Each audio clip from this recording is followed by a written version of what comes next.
All right, welcome to another year of me going over my off-season game plan. This is the ninth annual one. It's been an illustrious, successful practice of framework and strategy, and just wanted to take time out to thank God for the ability to continue to do this practice that's been accurate and so valuable to the people who pay attention to it over the years. Um, and just to let it be known, I actually talked recently to a former NFL executive about this practice and then some of the stuff that I do, like keeping up with my accuracy and my hit rates and my live drafts as the Tennessee Titans are drafting. And I was just wondering, like, uh, how would a GM feel, if someone was in the market comparing what they did with what they, preparing what I did with what they did and have a higher hit rate. And then for me personally, of course, you can't always view things from your viewpoint. I would be like, if someone was doing that and in my market and they were getting a higher success rate or a higher hit rate, it would interest me. I wouldn't take it personal. One of the things that the former executive said was if you can provide something that makes the executive's job easier or the GM's job easier, then it should be open. So I just naturally, for me as a first principles thinker, you see all these people making mock drafts, you see all these people making databases and consensus boards and stuff like that. And that's the peak of what they do. But for me, the natural growth or the natural evolution was to be okay, how can I make and simulate the process of talent acquisition as close to what they do as possible, and then obviously improve upon it. So naturally, I just went to that. It isn't a stump the Schwab. It isn't, oh, I did better than you. It's just trying to accuracy and getting the correct prospect right is the peak of an evaluator, other than the entry level stuff. And I'm not afraid to get my hands dirty, but that's what was natural to me. So anyway, he was like, on average, probably they're going to be defensive about it because there's so much that goes into selecting a player and in each process. Owners get involved, position coaches get involved. So that gave me like I knew it, but at the same time, if someone was still having a high hit rate, for me personally, I wouldn't take it personal. So it was interesting to get a different perspective on what I do. But still, it's a framework, and to have someone as a part of your brain trust who has a higher hit rate or a different opinion, I thought it would be valuable either way. But anyway, let's get down to it.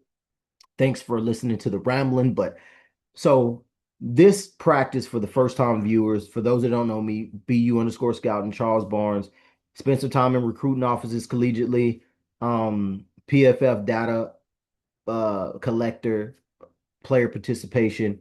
Um, Also have coached basketball, football, have done this practice for over a decade, close to a decade with this game plan, but the keeping up with the drafts and the prospects and the X's and O's and the predictions and stuff like that for over a decade.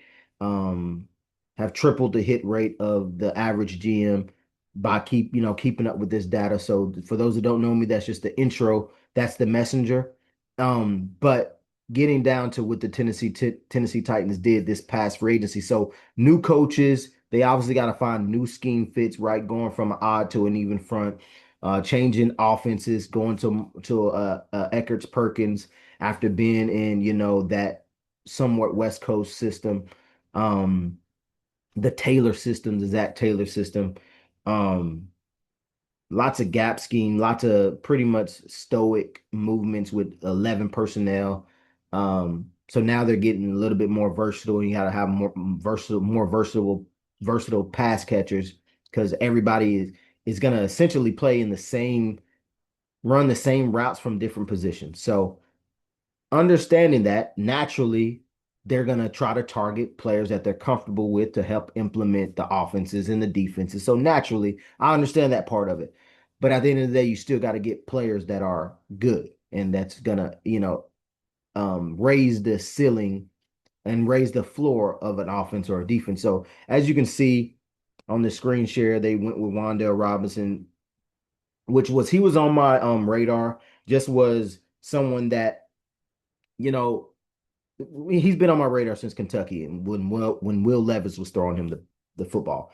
Um, Watched him from afar, was extremely impressed by what he was able to do in New York.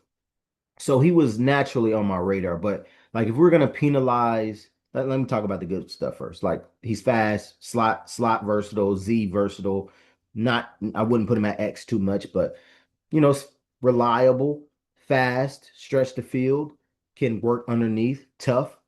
Um, I like the guy, but if we're gonna penalize players for size and different type of situations, we have to keep that consistent even when we're doing free agency. So he does have some size deficiencies, being 5'8", 5'9", 180, 190, whatever it is. I don't have the height and weights in front of me, but I remember him being a little bit diminutive. So if we're gonna have that same, for instance, if we're gonna have that same negative check mark for a guy like Xavier Restrepo, for example, then we need to have it for Wan'Dale Robinson. Obviously, Robinson's faster, but if we're going to have that same discrepancy, I mean, that same standard, we got to have it all the way around. So this deal, it's lucrative. Um, Titans have the cap space to do that. And obviously, he's been in the offense, so it makes sense. But for me, as we'll see, we'll get to my game plan later, but I pivoted. Was he a part of that bubble or that bucket of players? Sure. John Franklin Myers is something that we were in lockstep with. You look at the market, you're gonna need a defensive lineman. Um, and I've been another guy that I was really high on, John Franklin Myers, for some years, and it's documented. All this is documented. And so it's good to have him there. I mean, having him in the rotation or obviously starting, his ability to be strong at the point of attack and just be a veteran that can, help implement that defense as well, because he's obviously been in that system with Robert Saleh. And then you have Alontae Taylor, who very similar deal, who another lockstep signing, which what I mean by lockstep is we both targeted the player and wanted to sign him. With Delonte Taylor, I had him as more of a nickel, his aggressive downhill play style, ability to blitz, just super aggressive. Obviously saw him in cross checks and obviously just right out in front of us when the Saints played in Nashville. He was a real disruptor, and I think that he's the type of player that his contract was merited, because you're not going to find many nickels that play the game like he plays the game. Um, and I was able to get one in the draft. That's another story, but you couldn't have projected that necessarily. But Alontae Taylor is a guy that, and Keontae Scott, by the way, that's what I'm talking about. But Alontae Taylor is a guy that in this free agent market, you had to pay up. You had to, if you wanted that type of nickel, you had to pay up. And that's what I did as well. So then we got two lockstep signings. Now, Cordell Flott is another guy, pre-draft process, loved his game. And he ironically went to the Giants and watched him from afar. And he struggled a little bit earlier, then kind of caught on. Wouldn't have went that direction. Well, I thought there was different bargain buys, and we'll get to who I would have signed. But I liked him from afar. It's just that the price point for me got outside of where I would have valued him for this particular player acquisition cycle. So then we get to Mitchell Trubisky, who I'm not gonna say I was late to the party. When I was going through my free agency quarterbacks, I really started to lock into like the Tyrod Taylors and Russell Wilsons, because I'm literally, my illustrious history of drafting quarterbacks. These are two quarterbacks that throughout my live mock drafts, accountability practices, I literally drafted them to the Titans at some point whenever they came out in the draft. Had a late first round grade on Russell Wilson. He ended up going third, obviously, to the Seahawks, but I would have drafted him, in the second round. So those were the guys that I was just gonna rock with, because obviously history with both coaches, Robert Saleh and Brian Dable. But then Mitchell Trubisky, I watched that last game of his as a backup with the Bills when they didn't have anything to play for. There was resting starters, and I was like, oh, he did pretty well. So he was right there. So if Tyrod Taylor wasn't a match, if Russell Wilson wasn't naturally a match, okay, Mitchell Trubisky, this is a pretty good pivot with Trubisky. Not gonna lie. I didn't get to this because I would have went with one of my guys that I've previously drafted or targeted before, but Trubisky is pretty good too. So that's another one that is not, although it's not in lockstep, I give it a check mark. I give it, a good rating. Then we get to Daniel Bellinger, another player that I really like coming out of San Diego State years ago. And just a physical player. I thought he would have more uh pass receiving production by now, but that's not the case. I think that that's something that could possibly be unlocked. He's a hard worker. He's a blocker. He's a blocking tight end. I really like that. I really like that about Bellinger. All right, now we're moving. All right, so Slotman and Volson, we're gonna branch these two together, interior offensive linemen. I had to really kind of look into them a little bit more. Just to me, is they're depth pieces, they're veterans that's gonna compete. I wasn't too impressed with some of the stuff that they can do, but like I said, these interior linemen with veteran grit, you never know what they can do. So we'll see what they're able to do. The jury's still out on them. Jacob Martin is a very interesting signing that a lot of people in my market do not know. But if you'll go back to I think my seventh or eighth annual game plan, I have this section that's called like practice squad targets. And that these are basically, if you were to go to my practice squad targets every season, you'd find 5 to 10 players that for the next season would be like sleepers or gems. It's been consistent for like the last few years, if not longer. So Jacob Martin was on, I want to say my eighth annual one, where he was with the Bears and I was, scouting him and I saw, flashes, right? And then lo and behold, he plays the 2025 season with the Commanders and he goes off, for what a, lesser known player can do, right? Because I believe Dorrance Armstrong got hurt for the Commanders. He was able to step up and he really had some good production. So just imagine, right? This is called advanced scouting, right? Just imagine I'm on an NFL team and I tell you to stash Jacob Martin or Jake Martin in 2024, right? And you get this bargain bin production. I think he had 6 sacks, 6 to 8 sacks last year. So you get that bargain bin signing, and then you get that type of production. There's guys making 10 million, not getting 6 to 8 sacks. So the Tennessee Titans were able to get him obviously at a higher price, a year later after the production, after the fact. But just imagine me being in that building and suggesting signing him and then having that type of production. And Tennessee Titans really needed an edge yet last year. So this is a good signing. People in my market, they're not talking about Jacob Martin enough. I think he's good for 4 to 6 this year. He has a lot more competition to go around, but I think he's good for at minimum 4 to 6 sacks this year coming up. So this is another lockstep signing. So let's check that off as a good signing. Malik Herring, someone that I'm familiar with. I think this is definitely a depth piece. Not bad, but a depth piece for them. Jordan Elliott, someone that I was high on coming out. I think he went to Missouri. Has had a decent career thus far. Tommy Townsend, another lockstep signing. And I know a lot of people in my market was trying to flex. Like, I mean, this is as easy as it gets. He's a former, you know, he obviously there's a need and there's a connection with the front office. So there we go with that. Um, and then we have Joey Sly. I went with going back to the well of Nick Folk. I still don't understand why he wasn't re-signed. Nick Folk has led the league in field goal percentage for I think 2 or 3 years in a row. Just don't understand it. Now I understand the kickoff concept, but now there's more incentive to get to keep the ball in the field of play. So touchbacks aren't even really a thing anymore because the ball goes to the 35 or something like that. So now people are trying to keep the ball in play to try to pin people, in between the one in the 35, 34. So that doesn't even matter anymore. Sly is a guy that picked it up. I'll give him credit the second half of the season.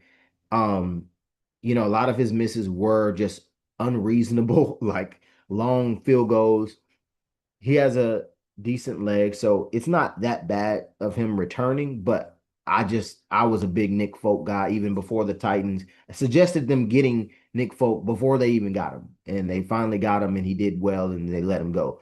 So I don't really understand that. But Sly has a large leg and can kick from presumably further distance, even though I think that Nick Folk can still knock down 58 yarders, 60 yarders if need be. Um, so now we're at Tony Adams, another lockstep signing. Big on Tony Adams coming out. I think in 2022 out of Illinois. Loved his tape. Went to the Jets. Obviously, watching him from afar, had a solid showing there in New York for those years. And that's another lockstep signing. So we have a lot of lockstep signings. A lot of it is because the natural fit between the two coaches, but a lot of it is really just I like them coming out. So it's pretty good.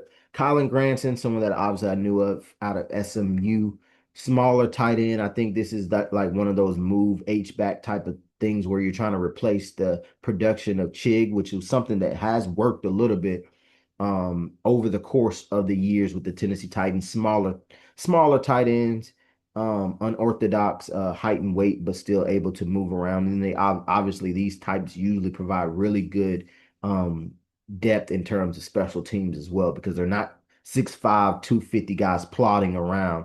They're like 6'2", 240 and can move around more like linebackers. Then you have Hendon Hooker, who I was, in that 2000 and what 23 draft class, I was okay on him. I understand that he's probably just adding some, as a camp body, that's gonna push for some probably be a developmental type that may make it on the practice squad, may not, depends on who comes, available, but solid. And then you got Michael Carter, another guy that I was big on. He was part of that tandem at North Carolina, with his name is gonna escape me.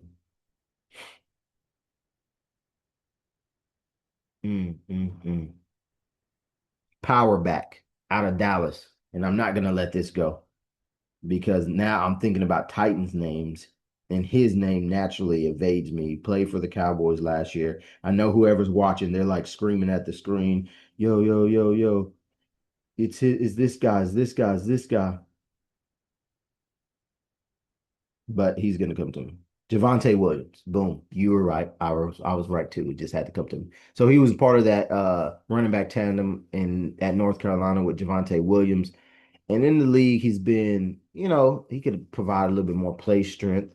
But I always thought he had good elusiveness, runs really like I remember describing his run style as like running on clouds. That's kind of how smooth he is, can, catch the ball out of the backfield. So really like Michael Carter. I think that's another lockstep. He's on my free agent target list this year. So you'll see. KJ Osborne, someone that I targeted, I think, a few years ago, a bigger set. I think he's like around the 5'11", 205 range. Just a thicker type that I think he was out of Miami. Um, Offers return ability, just a more physical type of receiver that I think adds some good depth. Julius Chestnut resigning him primary, like I said, special teams guy. Can provide something on offense as well as a bigger running back. And then we got Morgan Cox returning. I pivoted, but I mean it's long snapper. They just hike the ball and run down the field. As long as you're not too old and you can secure tackles, you should be able to do that job. Solomon Thomas, I mean, Salah loves this guy. So I mean, I get it. You're trying to just get somebody that you high character and someone that you can trust on the defensive line as a depth piece. I don't even know if he makes the roster, but they definitely just swapped with Dallas for that seventh round pick swap. And then Jermaine Johnson was acquired when they swapped out him and Tavondre Sweat, which in my game plan, you'll see that I did not trade Tavondre Sweat.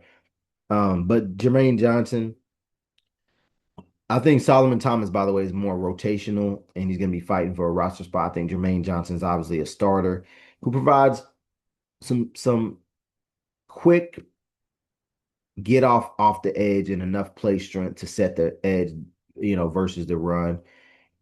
He's working back to his pass rushing chops that he had that one good year. I think it was his rookie year or the year after, and then he hurt himself. I think it was actually versus Tennessee. Um, and then he's trying to get back to that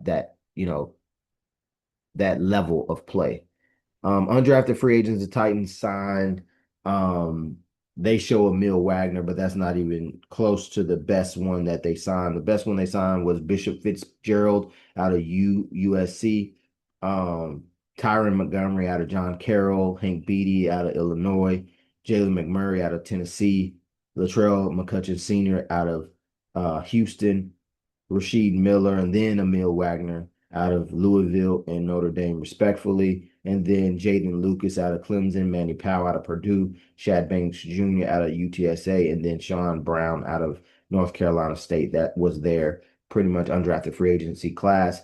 And then their tryouts, of the trials that I liked, which I didn't really see much on it. I heard him early. He was going to be a participant, but Tommy Castellanos is trying out as a receiver somewhere. I don't know if he was at the Titans camp, but it was reported that he would be. But I like him at quarterback too. Super small, but he played very well at quarterback. So he might not be an NFL quarterback, but I did like him at quarterback. And then running back, Star Thomas out of Tennessee, wide receiver Matthew Henry out of Western Kentucky, and then guard Kobe Baines and Bryce Foster out of Kansas.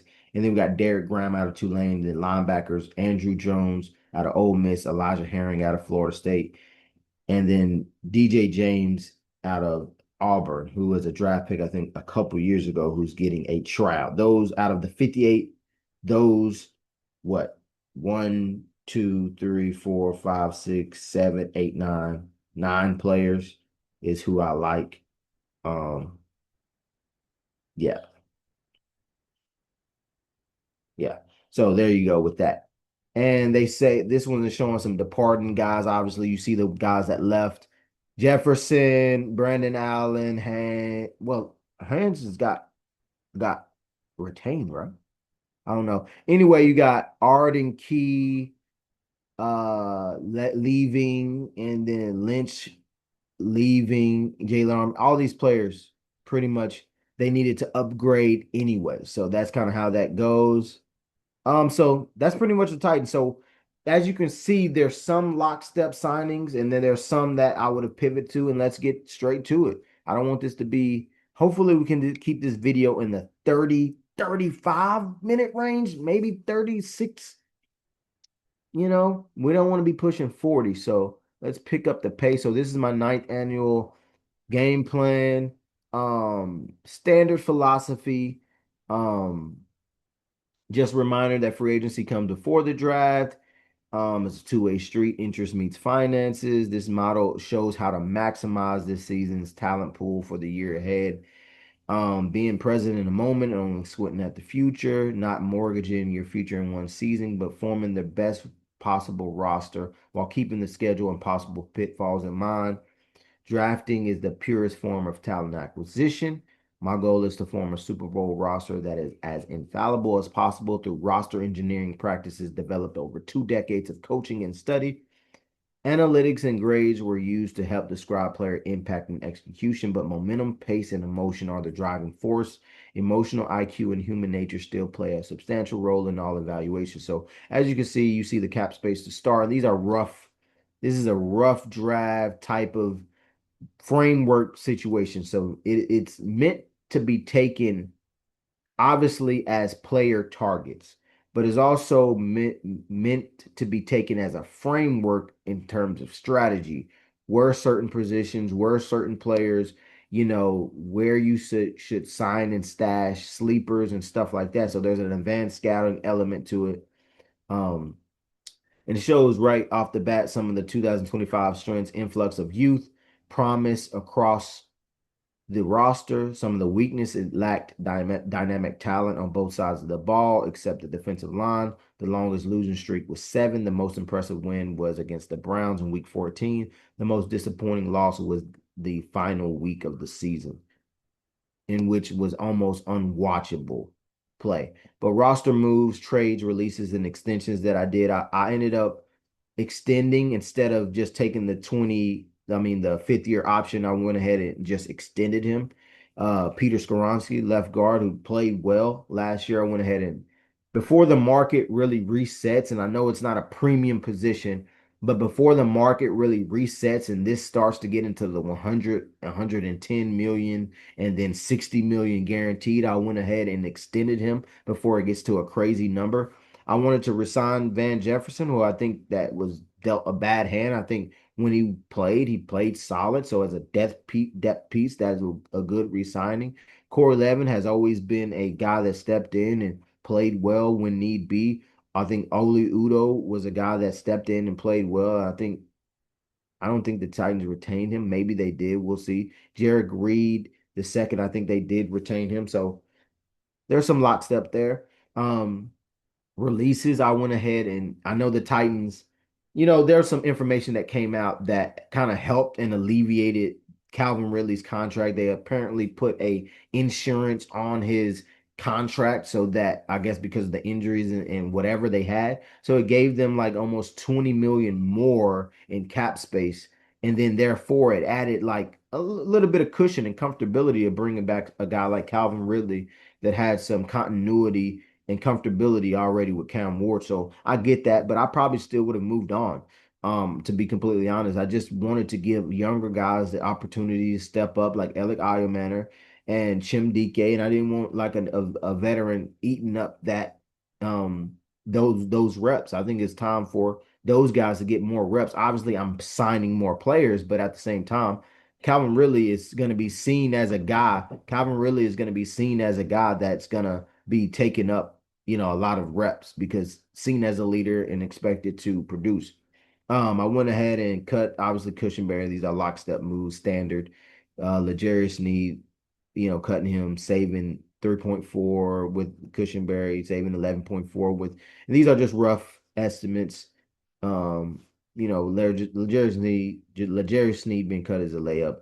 Xavier Woods layup. So trades, obviously, this is the most, you know, difficult to project because obviously there's the other party has to accept. But these are just frameworks, ideas based off of who may be available, positional potency later in the draft or talent acquisition stages. And obviously people like to say uh uh positional value,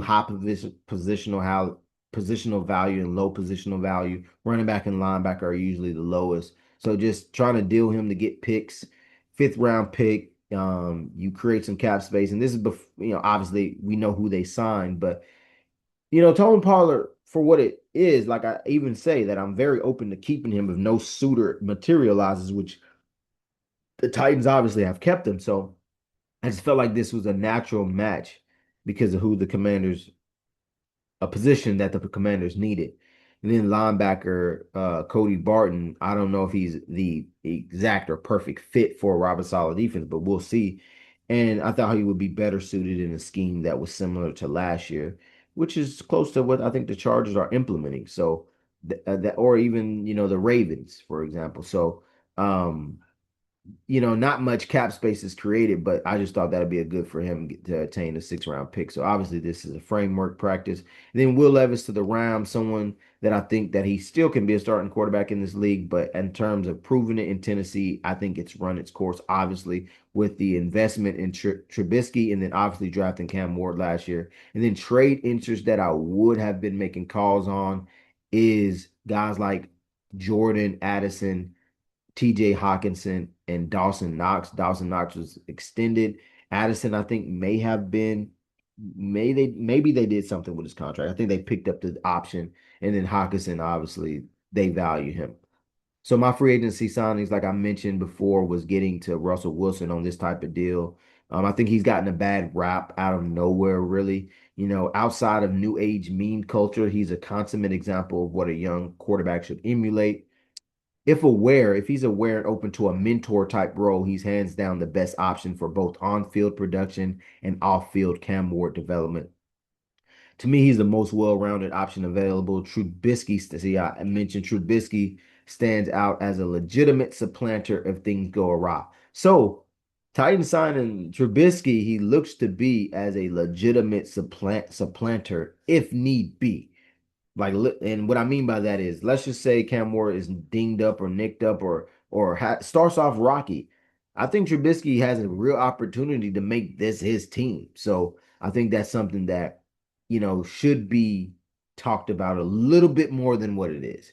And then with running back, wanted to move on and have a guy that I think is underrated, much more bigger and more physical than what he looks like. I think Rashad White is good out of the backfield.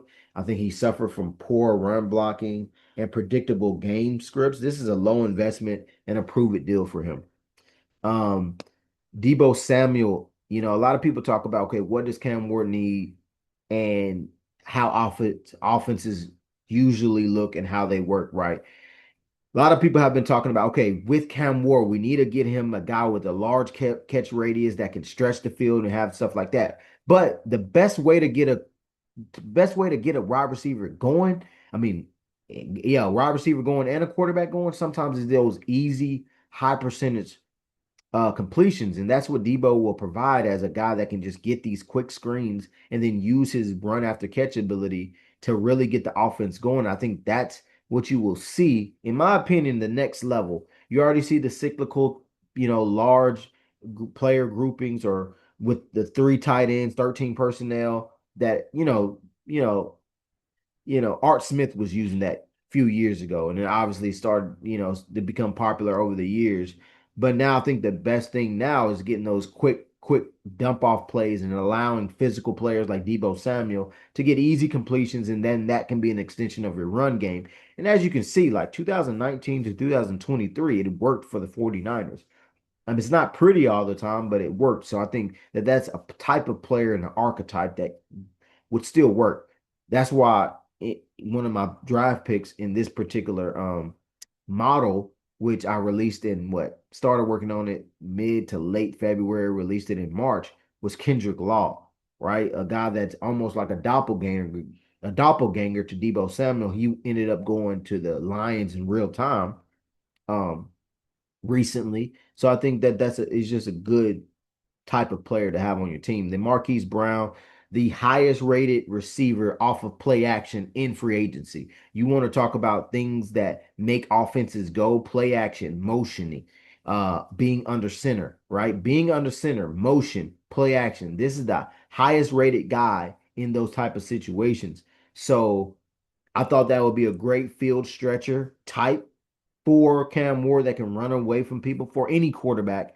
And I think, ended up signing with the Eagles. And I think that's really good get for Howie Roseman and the Eagles. So Derek Young, someone that I identified years ago as, just at Lenore Ryan, just a freak of nature. Seahawks, uh, obviously there was some value there on special teams, and I thought, hey, heck, still development as a receiver, as a big physical X type receiver, but at the same time he has special teams chops. I thought that was a pretty good signing to try to target Derek Young. Keeft, very tough tight end market. I will have to say I was waiting on the Dallas Goddard news. I was very open to targeting Dallas Goddard to put that on the record, but I just didn't know his situation, and I was learning that he really wanted to stay with the Eagles. So it's not just me saying, "Oh, I'm gonna go out here and get the quarterback one, running back one, wide receiver one, tight end one, offensive tackle one in free agency." Unrealistically, I still pay attention to what, the tea leaves and the rumor mill of what's really going on. So obviously, I would want to go with Dallas Goddard here, but Cole Keith is a guy that's great on special teams, a great blocker, and he's coming off injury. But I thought this was a solid depth signing. He ended up returning to the Bucks, and I think they even gave him a little bit more than that. So Isaac Suamalo is a guy that, I wanted to pivot to. Uh, Zeitler is a guy that's, I think that he wants to probably avoid training camp and wants to come in as a veteran, and he's deserved it throughout his career. If he's going to resign, he's probably going to be a guy that wants to avoid training camp and sign when it's time. I think he's deserved that within his career. I think that he would really want to sign with we call them competitors, and guys that teams that are more closer to a championship run, because he's long in the tooth in his career. But I went ahead and pivoted because I didn't want to play that game. I wanted to just invest in someone. And I think that Suamalo over the years has been really good. I think he's basically similar production of Zeitler, but he's slightly younger, and I think he's a little bit more versatile. So really wanted to get to him and pivot. Braxton Jones is a guy that he was a player that if people are familiar with my 2022 draft, comparatively to what the Tennessee Titans were able to do, uh, it pretty much, well, anybody really that year pretty much washed them, right? I think from that draft, live draft, by the way, so the accountability is there. I went Malik Willis, obviously signed the big contract with the Dolphins. I went Travis Jones, big contract with the Ravens. I went uh I went Nick Cross, big contract with wherever he went to. Uh, I went big contract. I mean, I went Monteric Brown, big contract with the Jaguars. Uh, I think Nick Cross might have went with the Commanders back to that area where he, played ball at or college ball at. Um, I went what in that 2022 draft. I went Bam Knight. He got retained with the Cardinals. Went Derek Young. I think he really went to the Raiders. What other big contracts came from that draft from me? Uh, Obviously, I always talk about how that first round, the Titans trading up or getting the pick from trade for trading AJ Brown is something that I wouldn't do anyway. But I think naturally in real time, which is why these trades are kind of tough when you're doing that accountability practice because it's stuff that you wouldn't necessarily do. I think naturally everybody was thinking, oh, Traylon Burke, we just traded AJ Brown. Let's just get a player that's similar and see what works. But I ideally, in my right mind, would have taken Tyler Lindenbaum, and we see the type of contract that he got. But this is accountability. I took Traylon Burks as a lot of people were thinking. So, but with even including that, there was a player that I was targeting as well, Braxton Jones or Kellen Deesh. I ended up going Deesh, but Braxton Jones isn't like a world beater, but he's a good depth piece swing tackle. And I was able to get, right that wrong and sign him here. And that would have been a crazy draft class. Let's just say if I did go Lindenbaum and then I did go Braxton Jones. I mean, complete, like complete, just almost perfection. But ended up getting him. I think he's a good serviceable swing tackle. And then Luke Fortner went ahead to get him. We talked about Slotman and we talked about Cordell Volson. And this is the guy that I would have pivoted to compete with for the starting center job, Luke Fortner, who I think he's kind of underrated. I think he's solid. I liked his tape coming out of Kentucky. He struggled a little bit, but I think his direction is pointing up. And this is defense and special teams. Now we're getting to the lockstep Jonathan Franklin Myers, obviously player identified earlier than most when he was on the Jets. Uh, had a solid season with the Broncos. And then I went with Arnold Ebiketie, former Falcons, who obviously he signed with the Eagles. So that's another lockstep with Howie Roseman. Um, but I think Ebiketie is just as good as Jermaine Johnson. So without having to give up, a guy like Tavondre Sweat. Now I'm fully aware of the type of player that Tavondre Sweat is, and then how that has gone in Robert Saleh defenses. But I'm also a type of person that's like, okay, why can't Tavondre Sweat lose weight? What's wrong with giving the guy a chance to be, to prove that he can, get his conditioning or size in order to be a fit. But I understand the relationship aspect of Robert Saleh wanted his guy, and Tavondre Sweat was probably a, a character concern in a little bit and a fit concern. So I get it. But I also like Tavondre Sweat as a styles make fights type of guy to win, when you need a run stuffing 350, 360 pound guy, or let's just say he loses 20 pounds, 340, 330 guy. I think that type of skill set is valuable. And he's not slow or plodding either. Tavondre Sweat can go even at 360. So I thought that was a unique skill set that I wasn't willing to trade away. But that's why I think targeting someone like Ebiketie I think he got even less than this for the Eagles. So, this would have definitely been a pretty good signing here. Then Josh Uche, I think he's a good situational runner with situational pass rusher. And for his size, being a smaller pass rusher, his arm length serves him well. Really think that's pretty good signing there. And then Jacob Martin, as we mentioned previously, really good get. He showed high motor pass rusher in previous years, and I was able to look to target that and see that years before his breakout in Washington. Then Dre Greenlaw, obviously this is a coaching match, and over the years he's always been an aggressive downhill player. He ended up getting I think more, so I might have been priced out of Dre Greenlaw. But I have no problem pivoting to someone like um if I needed a veteran, obviously people are talking about Okereke. Um, I'm not sure. I had my pivots.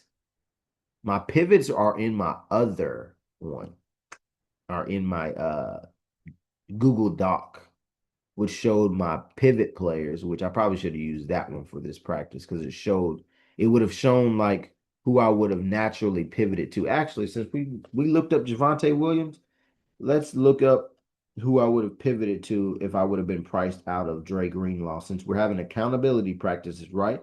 Not everybody will be available, right? Not everybody that I even targeted would have been available, but some of the pivot plays, and let's say Dre Greenlaw. If I wasn't able to get Greenlaw, the players that I would have pivoted to is like obviously you want a Devin Lloyd, you obviously want a Leo Chenal.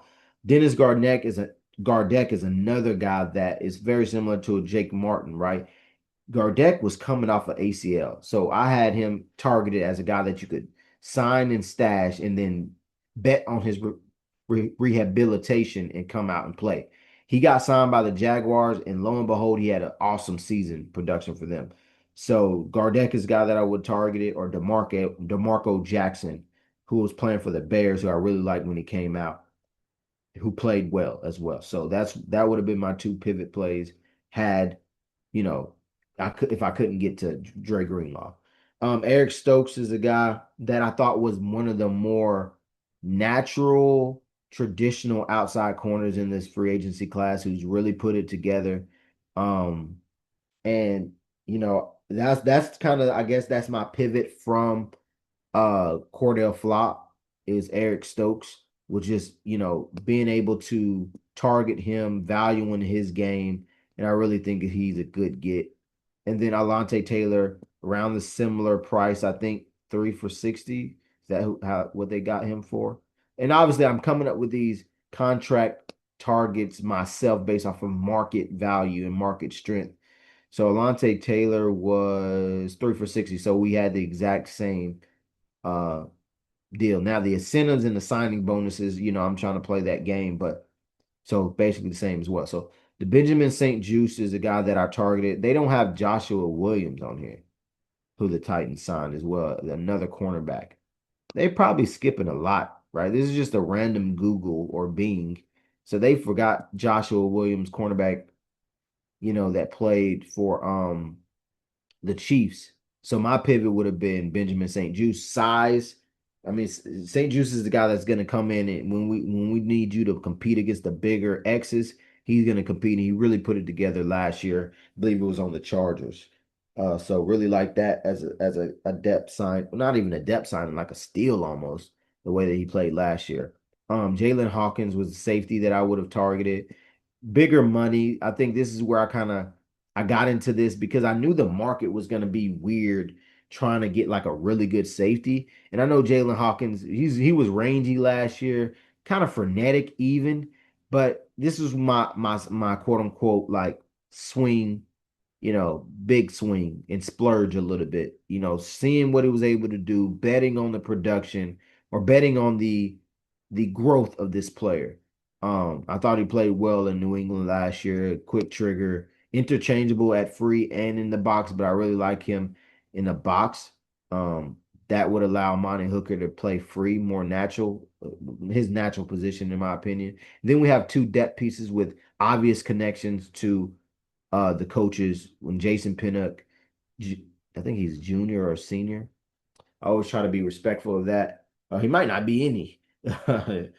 um, but That's who I would have targeted. I think he ended up returning to the 49ers, but I mentioned my affinity for Tony Adams.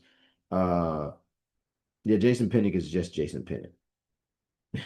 But Tommy Townsend, the easy layup, uh, in-house connection. He's a former Vol and a Chiefs punter, right? It's too easy of a connection. One of the more obvious free agent predictions behind Jonathan Franklin Myers, and then even Wandale Robinson. So a lot of people kind of victory lap Tommy Townsend being a target is like easy as crap. Just like, I don't have victory laps on surface level, low hanging fruit stuff like this. When I say we're in lockstep, I'm not patting my back because the Titans did something that I did. I'm doing it because I know my process and I know how much work I put in for it. I know my accuracy and hit rate, and they saw the same thing. So pretty cool. So Nick Falk, we already talked about him.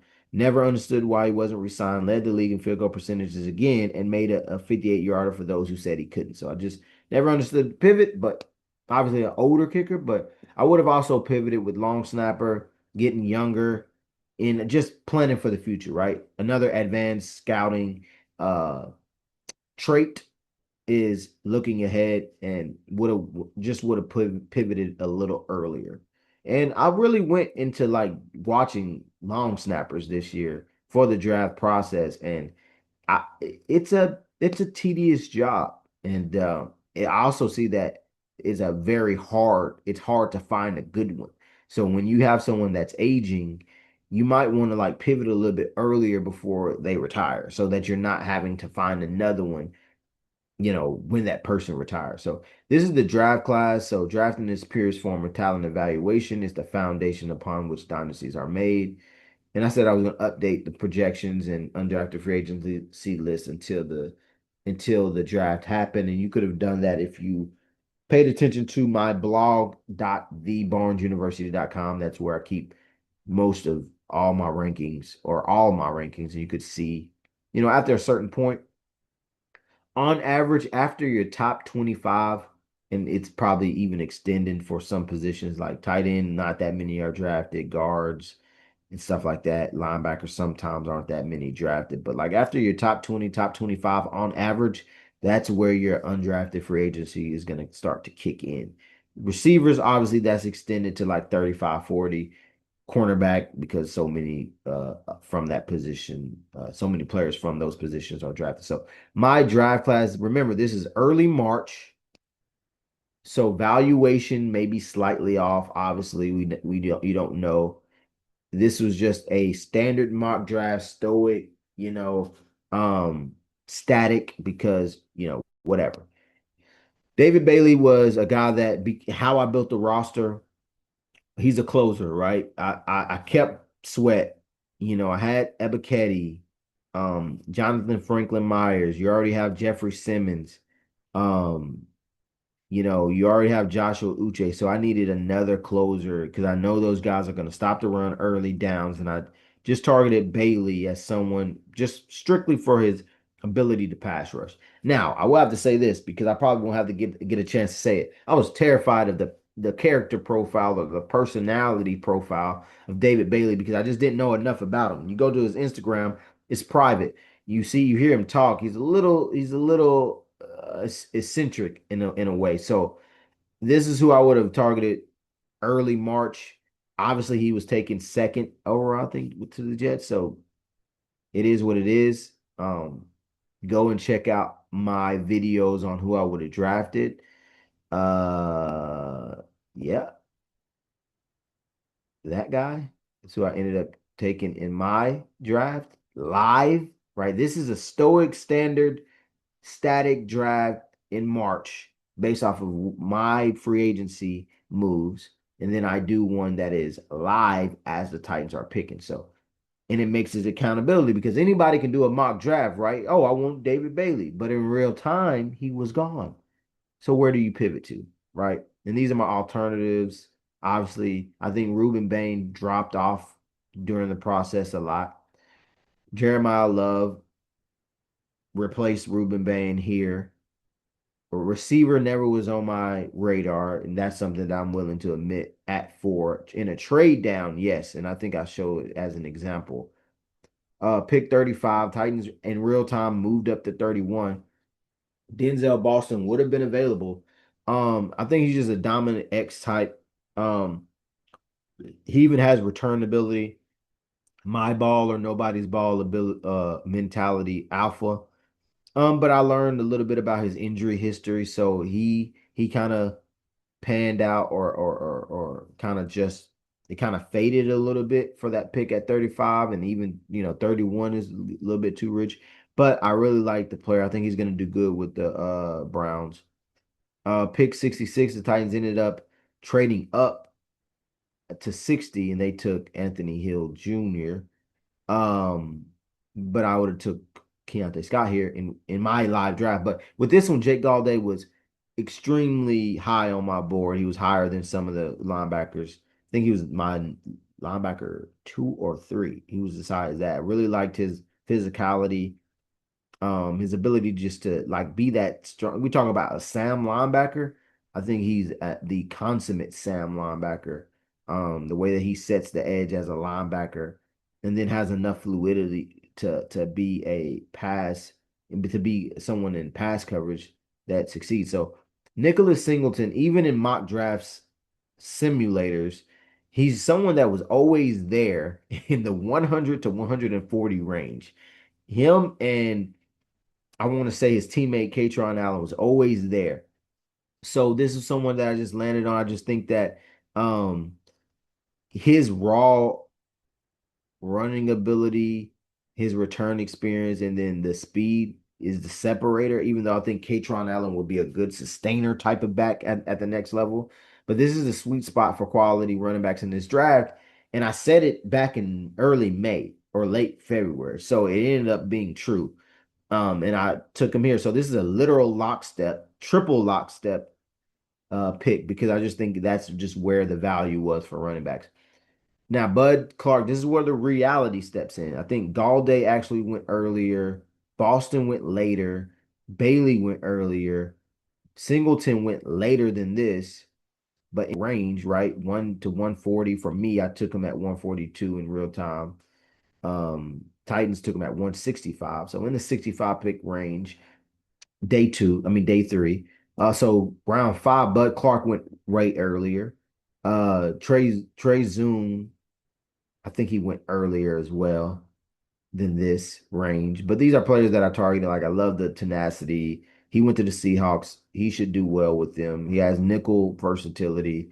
Uh, but really just as a ball hawking type of guy. Under like he's thin and there's probably some run support concerns, but he's solid. Trey Zoom's multi-positional, play all 5 positions. I think he went earlier.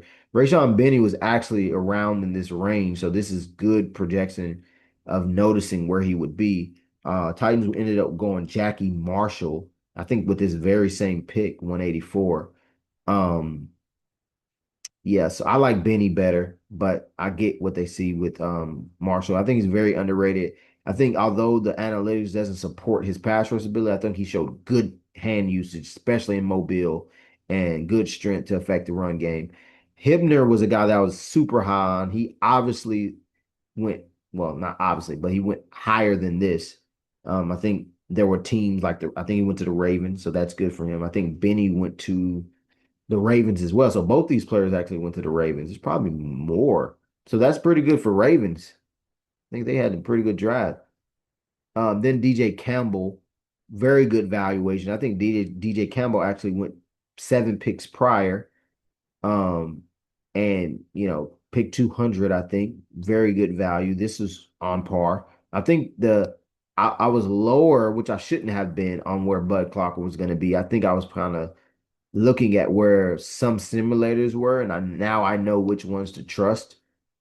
Because in my evaluation, it's tough because you got a undersized older prospect who's going to be 27 next January. You're thinking that that may affect something, and then you're talking about someone that is spotty on probably special teams because of the physicality, but very instinctive. So you just don't know where that player was but he got drafted earlier.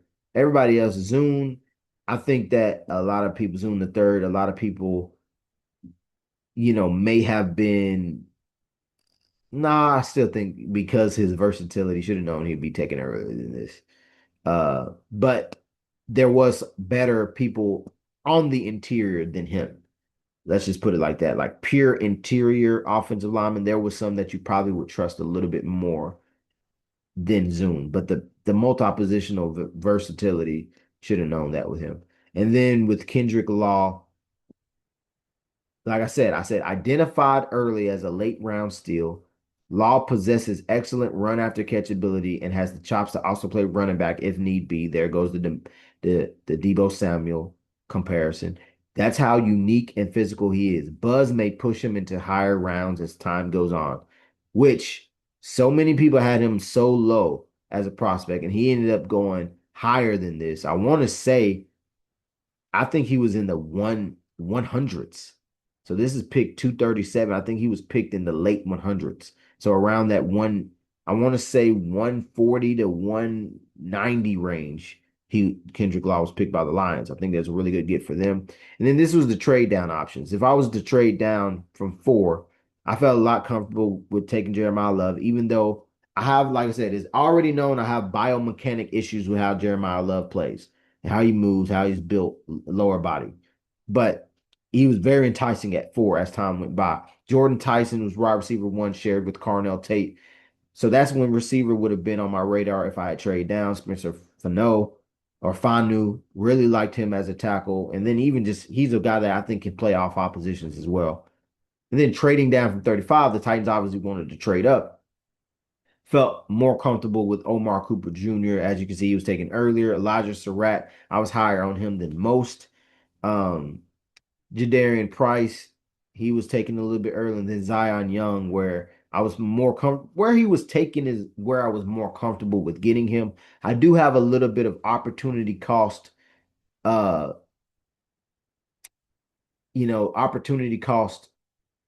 thoughts about when the Titans moved up to 31, whether or not I should have taken him in the live draft. But if I'm thinking about him being in the 40 range in March and then him not reiterating and being in my vicinity for 31 again, and that close to the draft, there's something that was missing there, right? Although I loved watching him at the Senior Bowl, there wasn't that many great tackles at the Senior Bowl, to be completely honest with you. Good tackles, not great ones. And then I put on the tape, and then the testing, he didn't test well in terms of athletically. And then you put on the tape, you see some sporadic plays, you see some high pad level. You also see he graded well analytically versus the run and pass rush. So I look at my process, even though I have the opportunity cost thought process. And what is opportunity cost for people that don't know? It's in order for, like, for instance, in the live draft, I went Emmanuel Pregnon. Wasn't opposed to Keldrick Falk. I get it for the Tennessee Titans.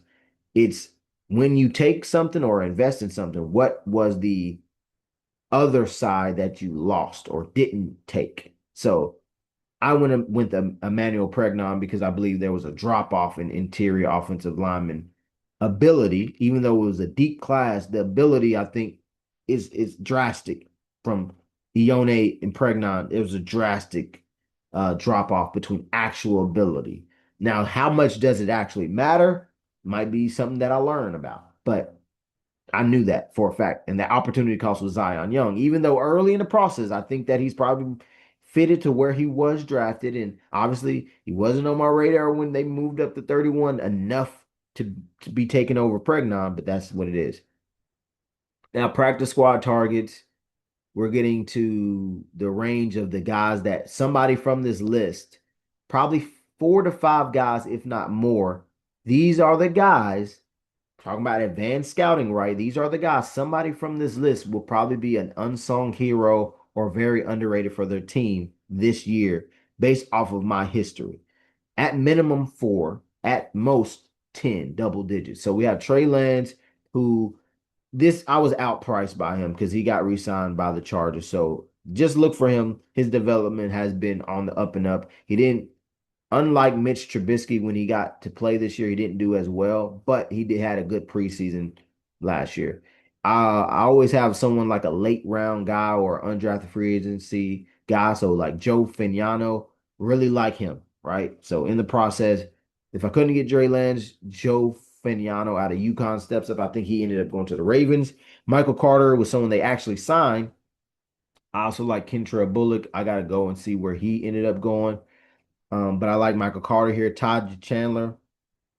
Not sure where he ended up signing to, but he's very similar to Michael Carter in terms of like just play style, sequential running. Really like that. Coleman Bennett, got to see where he ended up. Really liked his profile out of Kennesaw State.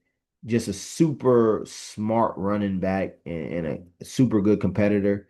Gabriel Davis and Lil Jordan Humphrey, someone that had history with Dable.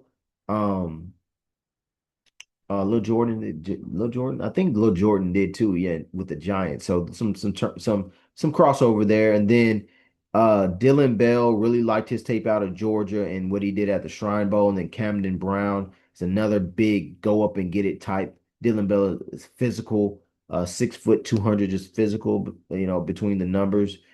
So very good pivot plays, very similar play styles of the players mentioned. And then Greg Dortch. Now, saying it now, and I have it written down, saying it now, Dortch is a version of the small slot, high volume wide receivers getting paydays, but will go under the radar. Awesome discount for an electrifying player.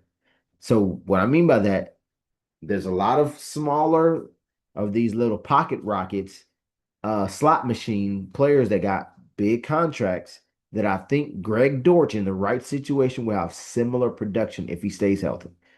Just throwing that out there. I like Junior Vander Ross. I saw he went undrafted, and I actually have Hank Beatty there, which is another lockstep. The Titans actually signed Beatty, I should say, out of Illinois to an undrafted free agent. I didn't even catch that. Well, the Titans actually signed Hank Beatty to an undrafted free agency contract. Like Andrew Ogletree, I think over the years I've always seen him as a big move tight end that just stands out a lot. I think he re-signed with the Colts, I want to say, and then also Riley Nowakowski, who ended up being drafted. Those Indiana guys were really good this year. So really good. So Thayer Munford, I think he actually had a workout with the Titans. I don't think things progressed. I like Kayana DeCambry, who wasn't brought up a lot. I think he plays interior and exterior. I have to see where he went. Brady Christensen and Brett Toth. Christensen was a balanced guard who played well in the pinch. Toth was a depth guard who excels more as a run blocker. I also like Evan Bjornston, who was able to get drafted this year. And then Tay Yanta, have to see where he went. Tyrus Wheat has some turnover with the current Titans defensive line coach, uh, um, White Cotton. But I think Tyrus Wheat ended up going back to Dallas. I think Tyrus Wheat is one of those guys, very similar to Jake Martin, that could step up in a pinch for the Cowboys this year, because I believe that's who he went back to. And then I like George Gums Jr., who I think ended up getting drafted, but he has a good profile. If not, have to see where he went. Malcolm Rodriguez and linebacker Cole Holcomb, two guys coming off of injury, but really like their profiles. Strong, smart, and talented players who have dealt with injuries but bring a very physical play style when healthy. I also like Andrew Jones, who the Titans actually signed. I forgot that. Titans actually signed Andrew Jones at Ole Miss. And I also liked Levani Damuni, who I have to see where he went. No, he went undrafted, but I have to see where he went. Tanner Ingle, who I think got re-signed by the Rams, undersized but extremely physical downhill safety. I also like Joshua Moulton, who's two completely different players. Ingle is more of like a slot box safety, and Moulton was a cornerback. Uh, so I have to see where, I think out of Southern Miss. I have to see where he went or ended up going. Kicker Matthew Wright and pointer Ty Zenter. So Matthew Wright is a guy who has stepped in the pinch and done well over the years. Ty Zenter was someone that's brought shortly, and I thought he did well, like in the practice clips that I saw, and then just overall process. Um, always wise to stow away special teams guys since the positions are so volatile. Like, yeah, you can be on a hot streak and then just go on a miss streak in these positions. I also like Chris Freeman and Aiden LaRose. Have to check out where these guys got picked up as undrafted free agents. But Aiden LaRose was my top rated punter this year. So yes, I watch punters and kickers and long snappers. I actually enjoy watching. It's kind of like a good like getaway because the positions are so like do your job or leave. Like there's not much discussion about it. So I really like that. Chris Freeman was my second rated kicker. So very interested to see where those two guys went. So now we in conclusion. So full roster projection would be Cam Ward and Russell Wilson at quarterback. Running backs Rashad White, Nick Singleton, Tajay Spears, Khalil Mullings, and Kendrick Law. Obviously trading away Tony Pollard, but not opposed if he stays. Wide receiver room would be Denzel Boston, Marquise Brown, Debo Samuel, Alec Ayomana, Chime Dike, Van Jefferson, Derek Young, Xavier Restrepo, Bryce Oliver, Kendrick Law. Got Kendrick Law there because obviously I said he could play running back. Tight ends, Gunnar Helm, Matthew Hibner, Keith, and David Martin Robinson. Offensive tackle will be Dan Moore, J.C. Latham, Braxton Jones, and Oli Udo. And then guards, Isaac Suomalo, Peter Skoronski, Jackson Slater, DJ Campbell, Garrett Dellinger, Luke Fortner, Corey Levin, Trey Zoom would be the centers. Defensive tackle, Jeffrey Simmons, Jonathan Franklin Myers, Tivondre Sweat, and Rayshawn Berry. Making sure there's not someone else signed. Okay, yeah. David Bailey, Arnold Ebiketie, Joshua Uche, Jacob Martin, Jalen Harrell, and Femi Oladejo would be the defensive end types. And also can be like a Sam is kind of the end in that defense a little bit, being on the line sometimes, being physical, edge setting. Linebacker Cedric Gray, Dre Greenlaw, or who did I say? Dennis Gardeck or DeMarco Jackson. If I couldn't get Greenlaw, I think I might have been outpriced. Jack Golday, I think he got drafted earlier. But anyway, we're not getting into that. James Williams Sr., Dorian Mauzi, who was a really good special teamer.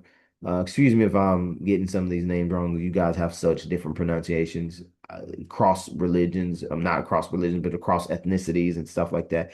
And interesting spellings all the time, respectfully. And then we got Nickelback, who I would put Alontae Taylor at nickel, but I think the Titans are going to try him out on the outside. Alontae Taylor, Marcus Harris, Bud Clark, outside corners, Eric Stokes, Benjamin St. Juste, and Michael Robinson. Strong safety, box safety, Jalen Hawkins, Kevin Winston Jr., Tony Adams, and Jarek Reed the second. Then free safety is Amani Hooker and Jason Pinnock or Bud Clark. And then punter and kicker and long snapper, Tommy Townsend, Nick Folk, Josh Harris. And then I always use my quality control track record. You guys can pause and read if you need to. Started out very young, not even knowing if I really wanted to be an evaluator, but I watched Chris Johnson in 2007 versus when he was with Eastern Carolina versus Hawaii in a bowl game. And I was like, this is the type of player the Titans need. Before anybody was really talking about him, I think he was seen as like a late round guy. Then obviously the combine, he runs 4.24. And I really wanted them to take him. And they ended up doing it. That's kind of spark planted the seed. Jason Jones, first, I always liked Michigan State, that color. And then I saw him, like, I guess, in cross reference with Eastern Michigan. I was like, I like him. He's a big, he just stood out. Titans ended up taking him in the second round. So those first two picks of 2008 really just sparked, like, wow. Though they took those two players and they ended up being really good. And then you can see Michael Johnson, Mike Wallace, Ramon Foster, Dez Bryant in years after as guys that I struck gold on, right? Chris Harris Jr., Tyrod Taylor, Malcolm Smith, and Russell Wilson, Mohamed Sanu, and then 2013, 2015, getting Le'Veon Bell. And really, I could have went Keenan Allen, Robert Woods with that pick, but we were always a running back team. So, and besides the shenanigans, Le'Veon Bell had a good career to me outside of the shenanigans.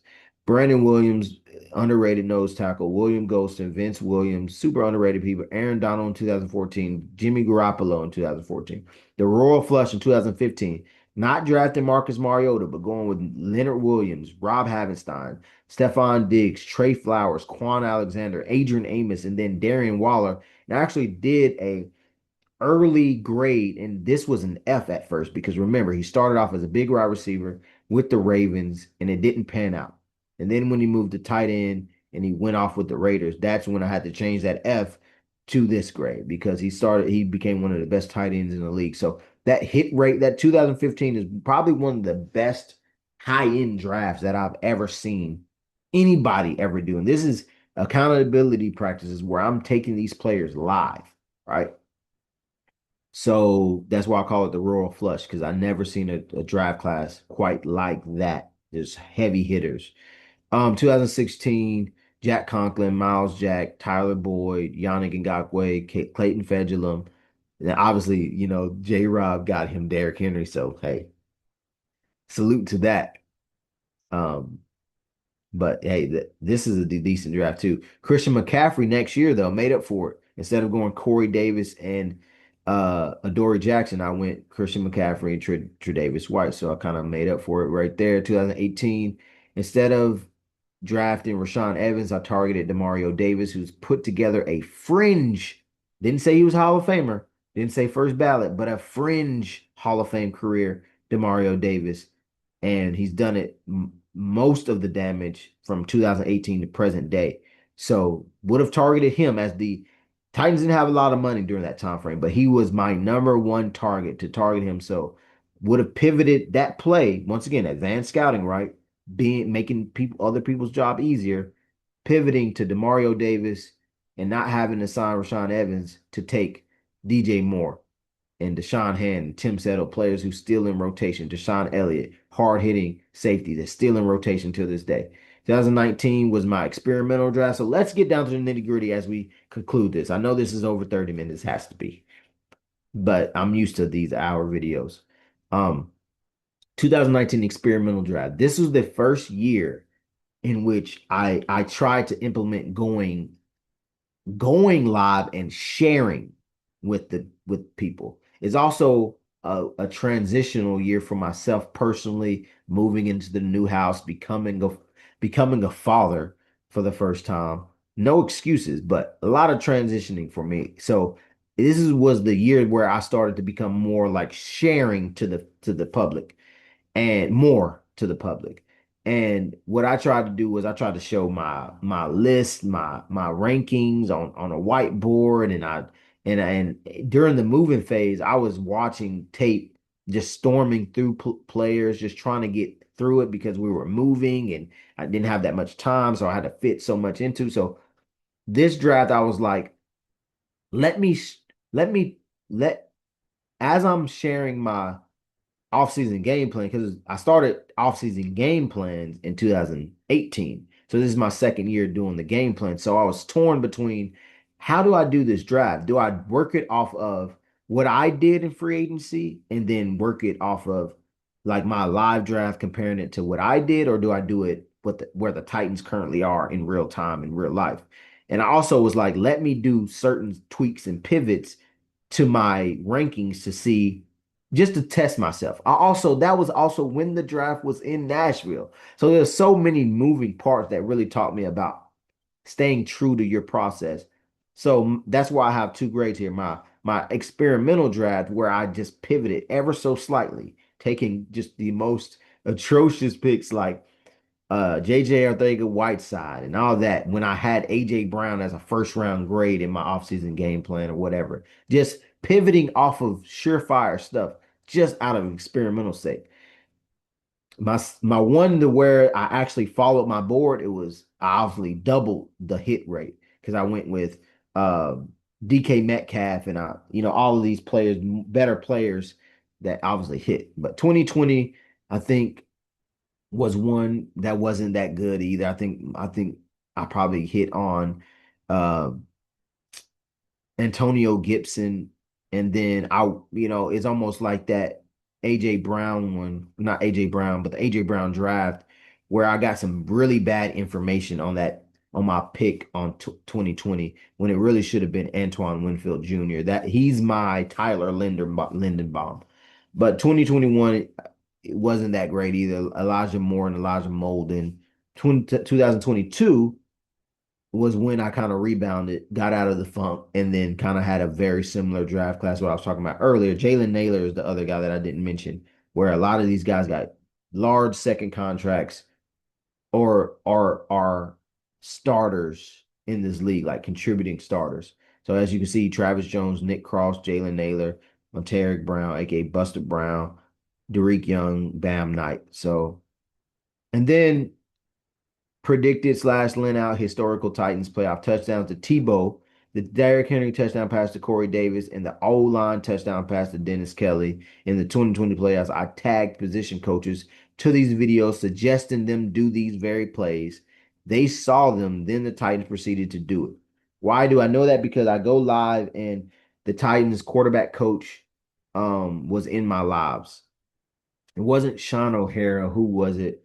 I can't remember his name, but like these coaches were, attending my live. So I'm trying to remember who his name exactly, so that you guys can get an interview with him and ask, so it could possibly be truthful about it one of these days. Shea Tierney, Pat O'Hara. Pat O'Hara was in my lives, watching my lives about plays, and the Titans went out and did it. So you can say that's why I say predict it slash lent out, because when you say that you influenced it, people don't want to hear that. But the reality is, if he watched it and they did it, you could say it was already in the game plan. But the likelihood of that is bonkers. And then obviously, the 2021 Moneyball play, the second version of it, the first Moneyball play, I guess. What was the first one? I guess the Royal Flush. I guess that's considered the Moneyball play, or maybe it's 2022. But anyway, Moneyball 2 is the Titans spent 55 million on Vic Beasley, Jadeveon Clowney, and Bud Dupree and got 7 sacks. Meanwhile, I suggested to sign Robert Quinn, Marcus Golden, and Al-Quadin Muhammad for under $40 million, and they got 36 sacks. So you saved 20 million, but you got 29 more sacks. And this is a $1 billion organization. This respectfully, right? And this is just some stuff on me. Like I said, I did some video manager stuff, recruiting, as I mentioned in the intro, some intern stuff. Now I'm a financial professional and I help everybody try to save money and grow wealth. And that's it. Where excellence is expected. And God bless. Thanks for reading. So that concludes the off-season game plan review. Thanks for tuning in. Ask me any questions you got. Comment, like, share if that's what you're into. But appreciate you and the lifers and the guys who really love football and want to understand my process. Thanks for tuning in. And I will see you on the next one.